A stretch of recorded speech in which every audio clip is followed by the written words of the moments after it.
அதிமுக திமுகவுக்கு எதிரான வாக்குகள் சிதறாமல் இருக்கவே தேமுதிகவுடன் மக்கள் நல கூட்டணி தொகுதி உடன்பாடு கொண்டிருப்பதாக விடுதலை சிறுத்தைகள் கட்சியின் தலைவர் தொல் திருமாவளவன் தெரிவித்திருக்கிறார்.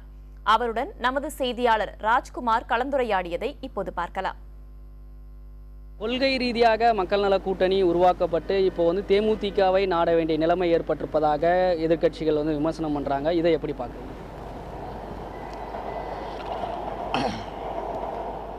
மக்கள் நல கூட்டணி முன்வைத்த குறைந்தபட்ச பொது செயல் திட்டங்கள் இந்த 4 இயக்கங்களுக்குமானது, 4 கட்சிகளுக்குமானது.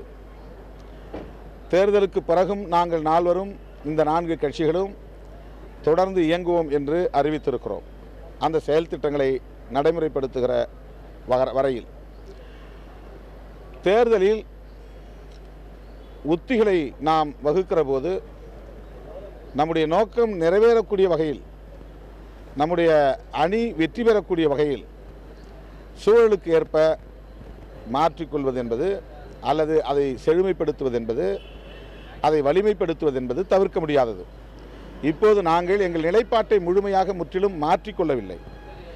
எங்களுடைய நோக்கத்தை நிறைவேற்றுவதற்கு எங்கள் உத்தியை மேலும் செழுமைப்படுத்தியிருக்கிறோம். அதாவது விஜயகாந்த் தலைமையில் தனி அணி, மக்கள் நல கூட்டணி தனி அணி என்று அதிமுக திமுக எதிர்ப்பு வாக்குகளை சிதறடிப்பதை விட அதிமுக திமுக எதிர்ப்பு வாக்குகளை ஒருங்கிணைப்பது அல்லது அதை ஒட்டுமொத்தமாக சிதறவிடாமல் பாதுகாப்பது என்கிற அடிப்படையில் தான் இந்த உத்தியை நாங்கள் மேற்கொண்டிருக்கிறோம். இது ஒரு அரசியல் ராஜதந்திர நடவடிக்கை என்றுதான் பார்க்க வேண்டுமே தவிர இது எந்த வகையிலும் மக்கள் நல கூட்டணி நீர்த்து போனது என்பதற்கு என்ற பேச்சுக்கு இடமில்லை. தேமுதிக இணைஞ்சிருக்கிறதுனால ஆட்சி அமைக்கிறோம் அப்படின்ற ஒரு பலம், அந்த நம்பிக்கை இருக்குங்களா? தேமுதிக இணைந்திருப்பதால் மட்டுமல்ல, தமிழக அரசியலில் மாற்றத்தை மக்கள் விரும்புகிறார்கள்.